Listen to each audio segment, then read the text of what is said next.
හරි ළමයි.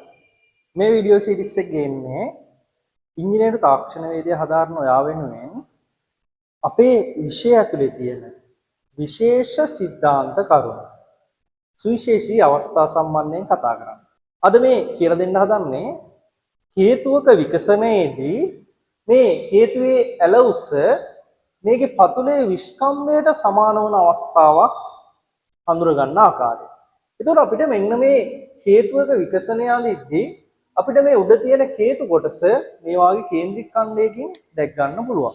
මේ කේන්ද්‍රික ඛණ්ඩයේ මේ පාද දෙක එකතු කරපුවහම හේතුවක් හැදෙනවා. මේ පැත්තෙන් එනවා පතුල. මේකේ පතුල ඉන්නේ අපිට වෘත්තාකාර පතුලක්. හරි? මේ වෘත්තාකාර පතුලේ විස්කම්භය D. පැහැදිලිද? ඒතර හේතුවේ පතුල තියෙනවා. මේ හේතුවේ උඩ කොටස තියෙනවා. මේ ඇල දිග. මේ ඇල දිග තමයි මේකේ මෙන්න මේ කේන්ද්‍රික ඛණ්ඩයේ අරය බවට පත් වෙන්නේ. හරි? L. පැහැදිලිද? එතකොට අපේ අවශ්‍යතාවය මොකද්ද? ඇල දිග L සමාන වෙන්න ඕනේ D ට. L D ට සමාන වෙන අවස්ථාවක් හඳුර ගන්න ඕනේ. අපිට මේකෙදි මෙන්න මේ කෝණය අඳුරගෙන විකසන චිත්‍රය ගොඩනගා ගන්න පුළුවන්. බලමු. අපි දන්නවා මෙන්න මේ හේතුවේ පතුල මේ පතුල වටේටම තියෙනවා මේ කියන්නේ. ඒ කියන්නේ මෙයාගේ පතුලේ දිග අපි දන්න දේ 25R. මේකේ අරය R 25R වලින් තමයි හොයන්නේ මේ කියන වෘත්තයේ වටේ දිග පරිධිය. හරි. මේ ඡාප කොටසේ මෙන්න මේ දිග මේ ඡාපයේ දිග මෙයා හොයන්නේ කොහොමද?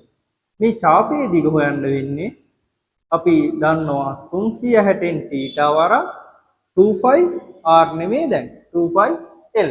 ඒතකොට මේක එතෙන්නේ මේක වටේට. මේ ඡාප කොටස යන්නේ මේ වෘත්තයේ වටේ. එතකොට අපිට හිතා ගන්න පුළුවන් 25R සමානයි 360න් θ වරක් 25L ට. පැහැදිලිද? එතකොට අපි දන්නවා මේක සුළු කරගන්න පුළුවන් 25ට 25 අයින් කරා. එතකොට ඉතුරු වෙනවා R සමානයි θ බෙදීම 360 වරක් L. හරි. මේකේ අපි කෝණය යුක්ත කරගන්නවා.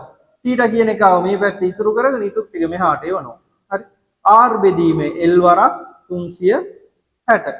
මෙන්න θ කෝණයේ අගය අපිට හොයා ගන්න පුළුවන්. මේ R සහ L අපි දන්නවා L සමානයි D ට. D කියන්නේ මොකද්ද? D සමාන වෙන්නේ මොකේද? D සමාන වෙන්නේ 2R ට. ඒ කියන්නේ R සමානයි D බෙදීම 2යි. මෙන්න මේ R සමානයි D බෙදීම 2යි කියන කෙනාව මෙතෙන්ට ආදේශ කරනවා. එතකොට θ සමානයි D බෙදීම 2යි L වරක් 360. හරි? D බෙදීම 2යි L වරක් 360. මේ දෙකට මෙයාව කැපෙනවා 180යි. D සමානයි L ට මේ L සමානයි D. මෙයාට මෙයක් කැපෙනවා. එතකොට θ කෝණය θ සමානයි අංශක 180යි. හරි. හේතුවක ඇල උස විස්කම්භයට සමාන වන අවස්ථාවේ මෙන්න මේ කේන්ද්‍රික ඛණ්ඩයේ කෝණය අංශක 180ක් වෙනවා. 180ක් වෙනවා. ඒ කියන්නේ අපිට හම්බෙන්නේ මෙන්න මේ වාගේ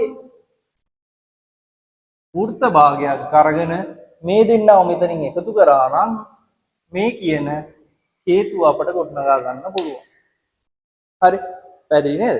බලන්න ඉංජිනේරු තාක්ෂණ වේදය 2020 MCQ ප්‍රශ්නයක් ඇවිත් තියෙනවා මෙන්න මේ විශේෂ අවස්ථාව සම්බන්ධව. ඒතර අපිට ET වලට ඒකක් යද්දි මේ වාගේ සුවිශේෂී දේවල් ලේසියෙන් දරන් ඉන්න එක වටිනවා. ඒකින්ද අපි දිගටම මේ වාගේ වීඩියෝ සීරීස් එකක් ගේනවා. අපි ෆලෝ කරලා තියාගන්න සම්බන්ධ වෙලා ඉන්න ET වලට ඒකක් ගන්න ඔයාට පහසුවක් වෙයි මේ වැඩසටහන.